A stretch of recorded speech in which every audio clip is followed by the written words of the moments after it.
Welcome back to Totally Based. I'm Joey Gaskin. By now, thanks to the Cat Williams interview, you may have already heard that Mark Zuckerberg recently spent $270 million building an underground bunker beneath his Hawaiian island ranch. Yeah, and if you're paying any attention at all, you will have noticed that he's not the only one when it comes to the super rich who are building bunkers and prepping for whatever's to come. So we'll dig into that and much more coming up next here on Totally Based.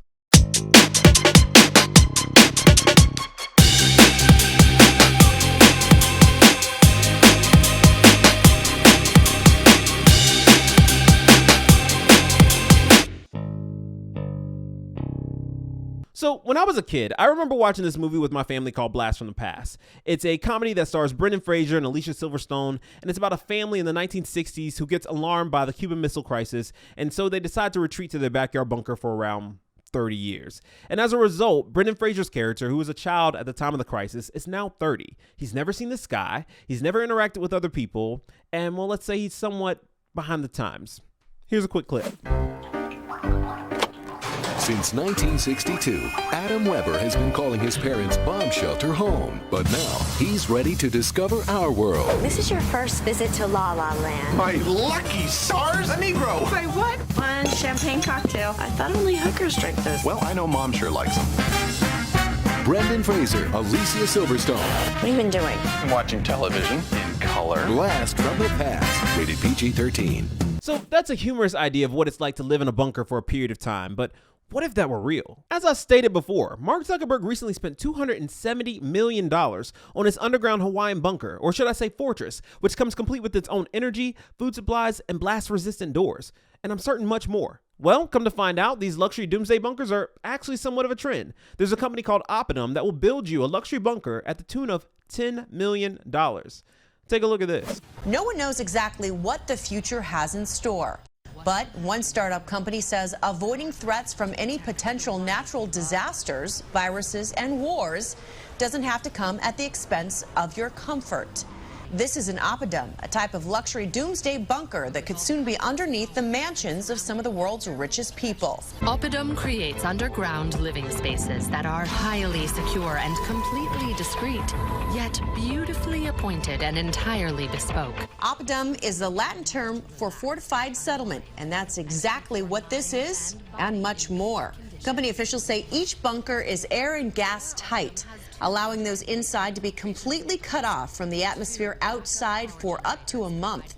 The shelters are also armed with the technology to make their own water, air, and energy, while coming with the chicest amenities. Whatever is happening in the world outside, you can rest easy and live fully in times of tranquility and in times of unrest. I'm not gonna lie to you, if I had that kind of money, I would definitely have myself a Batcave and a Batmobile. No questions asked, so I ain't mad.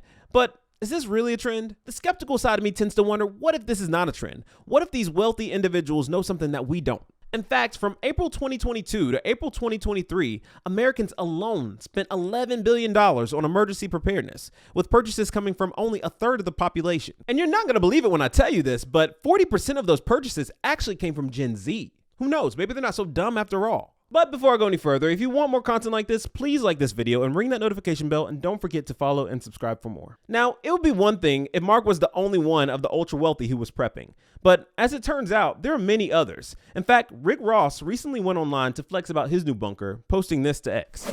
I'm excavating. It's going down. Y'all know how I love real estate, and I usually like to build and go up. We going underground now. One time for all my doomsday preppers. Elon Musk, I see you. I saw your ground plans. I'm impressed, but guess what? My bunker gonna have a garage. My bunker gonna have wings. Huh? Yeah, we breaking ground. Huge excavations. You gotta have your fluids. I got a water maker, a machine that makes water out of H2O. I got a water maker. We got our canned goods.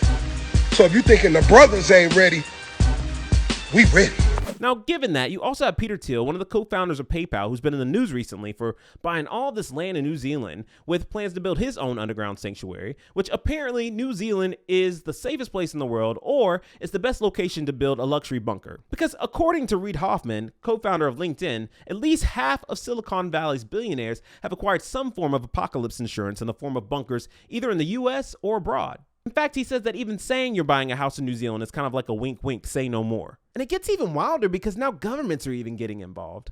I saw this clip from the Canadian prepper. He did an interview with Ron from Atlas Survival Shelters. He recently built Andrew and Tristan Tate's $3.9 million bunker. And he shared that Japan recently signed a bill that will make it mandatory for all of its civilians to have bomb shelters. Now, mind you, Japan has a population of 125 million people. Take a look at this. I flew from Lithuania to Milan, Italy, where I'm building like the biggest bunker in Europe right now for 2,000 people. I went over to... Who's that for? That's actually a government-private joint sector. So it's private investors brought it up so you can actually buy space into it. But the government intervened and said, look, we don't have any government bunkers. We want to take X amount of space. So that was good for them. So you're building a bunker for the Italian government? I'm actually building a bunker for Italian investors, but the government stepped in and said, we want to take like half of it. Because they haven't built bunkers in forever there. That's interesting, because you would think that they would have their own private contractors, their own military doing stuff like that.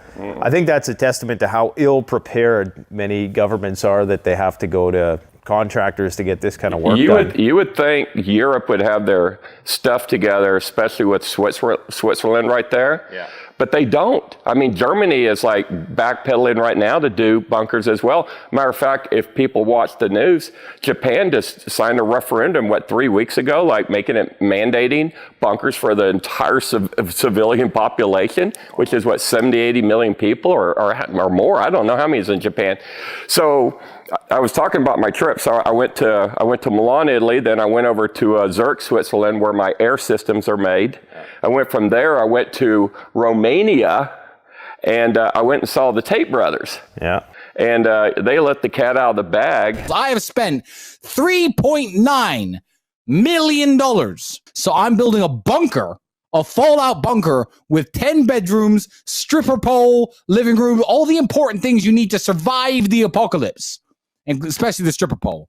Another aspect to all of this is that some of the ultra-rich are even going as far as to getting golden visas, which would allow individuals and their families to obtain residency or even citizenship in a foreign country just by investing in its economy. Acquiring this visa would grant them access to local education, healthcare, tax benefits, even real estate investment. So what are we missing, other than the obvious fact that most of us don't have bunkers or even the general means to build one? And why exactly are these multimillionaires and billionaires taking extra precaution? I mean, do they know something that we don't? Obviously, if you're someone with great financial means, it's pretty likely you may have access to information that the general population may not. And clearly, with all the geopolitical insanity that we've all experienced in the last 4 years, with everything from the 2020 elections to fake news, to COVID pandemic, to Russia-Ukraine, to Israel-Hamas, and even the border crisis, Americans have every right and have plenty of reason to not have a whole lot of faith in our government.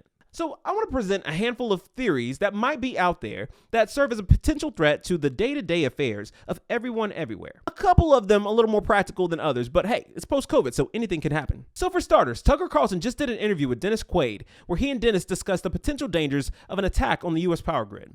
Here's a portion of what they had to say. If that happened, if huge parts of the United States had no power for a year, I mean, that'd be an extinction event for a lot of people. Yeah, they've done a study, and 90% of the population would be dead within a year. You know, during this Carrington event, I mean, one thing, we didn't rely on electricity, you know, and everybody had a cow if you wanted milk, and you had a horse if you wanted to drive. Your car wouldn't work. What do? Your telephone doesn't work. There's no way to inform the public about, anything. So you kind of messed up. So, I mean, that in some ways seems far more effective than nuclear weapons. Mm-hmm. Not only that, you're not killing people, and so that makes the decision to use them a little, it's not easier. You don't have to wrestle with your morals. Right. There's no smoking hole at Hiroshima. Yeah, exactly. Now, although it's troubling to think about, it's not that hard to imagine just how grave an attack like that would be. We use electricity for everything. We use it to store and cook our food, to cool and heat our homes, to communicate, to make purchases, and the list goes on. And we thought COVID was bad? We have no clue what the repercussions of a nationwide blackout would even mean. Which leads me to another theory. A purge. I was recently hanging out with some friends and my buddy's wife and I were talking politics, and she asked me if I thought if a purge could or would ever happen. And if you're watching this on X, I don't even have to tell you the number of videos that have crossed my timeline of people looting and violent mobs of people fighting one another. It's pure lunacy. And those people aren't even starving. I'm sure you get the picture. So I definitely think that a purge is plausible, especially given the fact that our government is allowing our border to be invaded daily. Now, another thing that could be on people's minds as they stock their pantries for what if is, what if there's another pandemic? And what if the next time is far worse than what we all experienced with COVID? There's already rumors of a new virus, Disease X, and the next plot to give over global emergency powers to the WHO, which if they had their way last time, we all would have been injected with their so-called cure. So yes, Americans definitely don't feel secure. Now, these last two are just for giggles, and I like to keep an open mind, so humor me. But climate change really is a threat, and we must, of course, decrease our carbon footprint. I ain't buying it, but hey, some people are absolutely terrified. They are terrified of what could happen if we don't have less babies and eat less meat. How dare you order a steak at the sake of our babyless future? And what about this other thing? What if the world is really most in danger to aliens? What if that quote-unquote alien sighting at the mall in Miami really holds some merit? I mean, come on.